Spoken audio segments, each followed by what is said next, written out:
Hello दोस्तों, कैसे हैं आप लोग। मेरा नाम है शुभदीप चटर्जी और आप लोग देख रहे हैं knowledge is power YouTube channel. मैं आज डिस्कस करने जा रहा हूँ एक क्वेश्चन के ज़रिए सिंगल एंट्री सिस्टम में किस तरीके से स्टेटमेंट ऑफ अफेयर्स और किस तरीके से हम लोग इनकम स्टेटमेंट बनाते हैं, यानी कि नेट प्रॉफिट और लॉस को किस तरीके से निकालते हैं in case of single entry system. आइए हम लोग उसको डिस्कस करते हैं।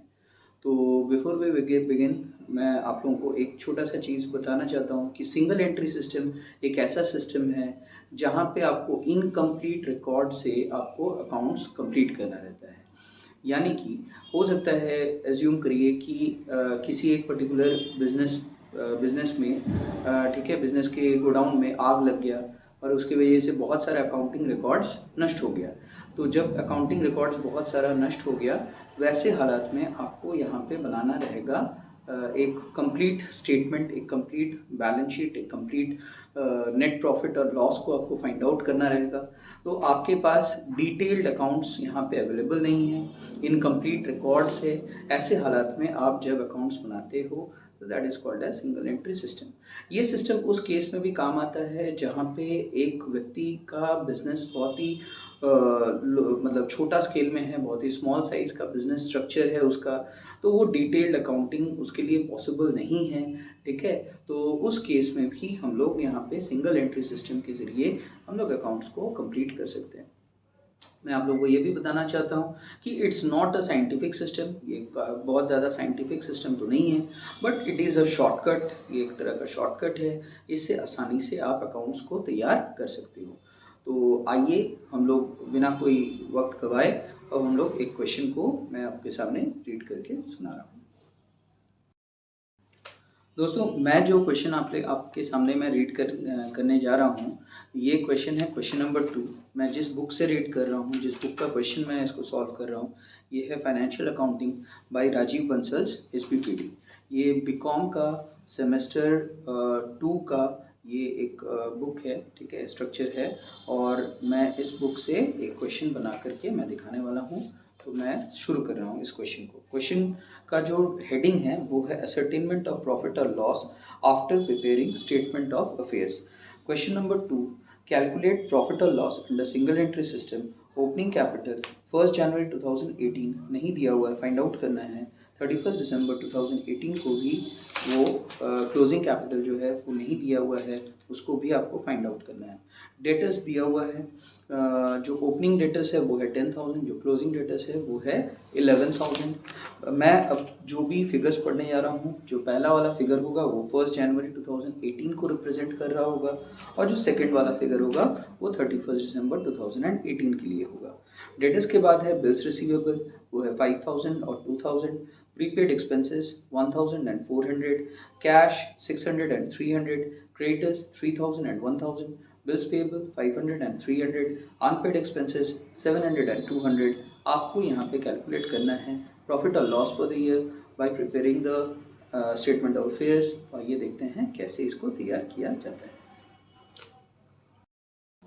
दोस्तों, ये आप लोग देख सकते हो, this is the structure for the statement of affairs.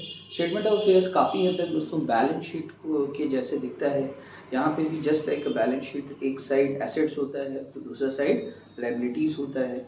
हम लोग इसका नाम स्टेटमेंट ऑफ अफेयर्स इसलिए यूज़ करते हैं because we are unable to prepare a proper balance sheet by preparing trial balance. Trial balance हम लोग के लिए बनाना पॉसिबल नहीं हो पाया, तो दैट इज़ वाई हम लोग छोटा मोटा एक्सट्रैक्ट से, छोटा मोटा अकाउंटिंग इन्फॉर्मेशन से हम लोग एक बैलेंस शीट बनाने का कोशिश कर रहे हैं, और इसीलिए हम लोग इसको नाम दे रहे हैं स्टेटमेंट ऑफ अफेयर्स।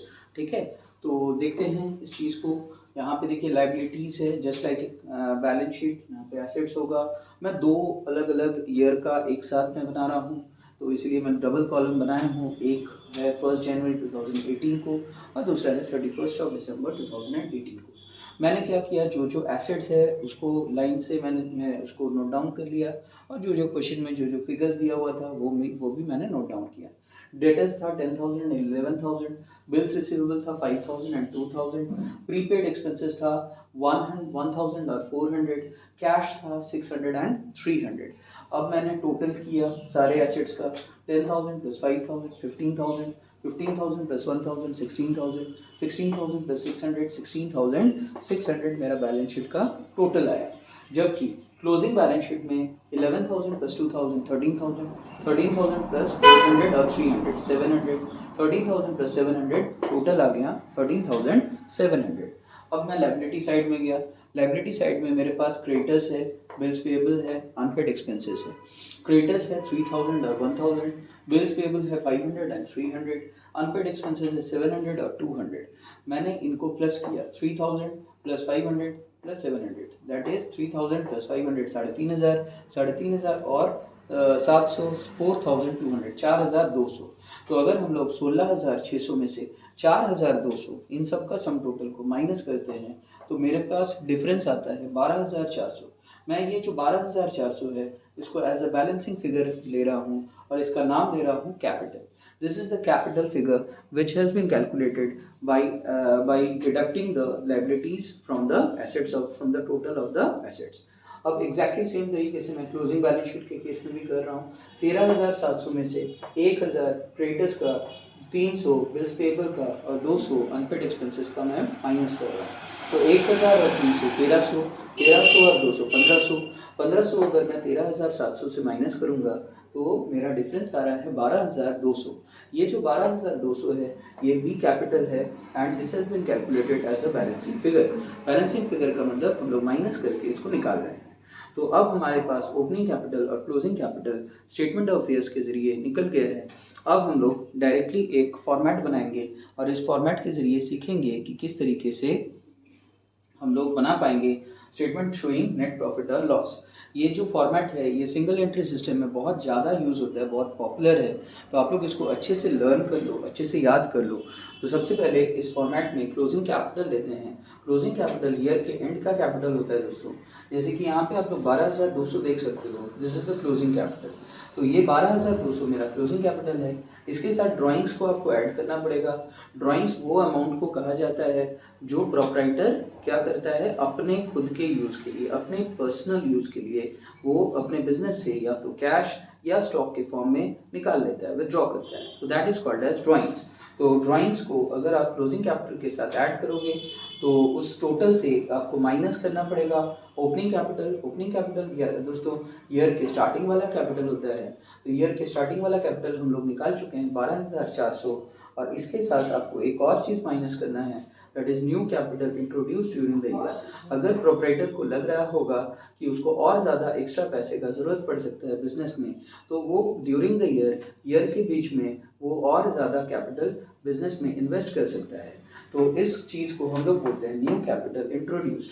तो न्यू कैपिटल इंट्रोड्यूस्ड और ओपनिंग कैपिटल दोनों को एक साथ अगर हम लोग माइनस करेंगे तो हम लोग यहाँ पे हम लोग को मिल पाएगा नेट प्रॉफिट और लॉस और नेट लॉस। तो आप लोग यहाँ पे देख सकते हो ना तो क्वेश्चन में ड्राइंग्स दिया हुआ है और ना ही क्वेश्चन में न्यू कैपिटल इंट्रोड्यूस्ड दिया हुआ है। तो दोनों केसेस में मैंने नील और नील लिखा। क्लोजिंग कैपिटल जैसे कि मैंने आपको दिखाया 12,200 हम लोगों का निकल चुका था वो मैंने यहाँ पे लिखा। ओपनिंग कैपिटल आप लोग देख सकते हो 12,400 आया है। तो अगर 12,200 में से 12,400 हम लोग माइनस करेंगे तो माइनस में आंसर आएगा 200 रुपया, माइनस में आंसर आएगा। माइनस में आंसर आने का मतलब है ये आपके लिए एक तरह का नेट लॉस है। तो this is a case of net loss. तो हम लोग का जो आंसर आ रहा है वो हो जाएगा 200 rupees net loss. I think the video is very clear. आप लोगों को समझ में आ गया होगा कि किस तरीके से यहाँ पे इस पैटर्न के ज़रिए हम लोग को क्वेश्चन सॉल्व करना है। प्लीज़ लाइक करिए, शेयर करिए और सब्सक्राइब करिए मेरे YouTube channel knowledge is power को। Thank you.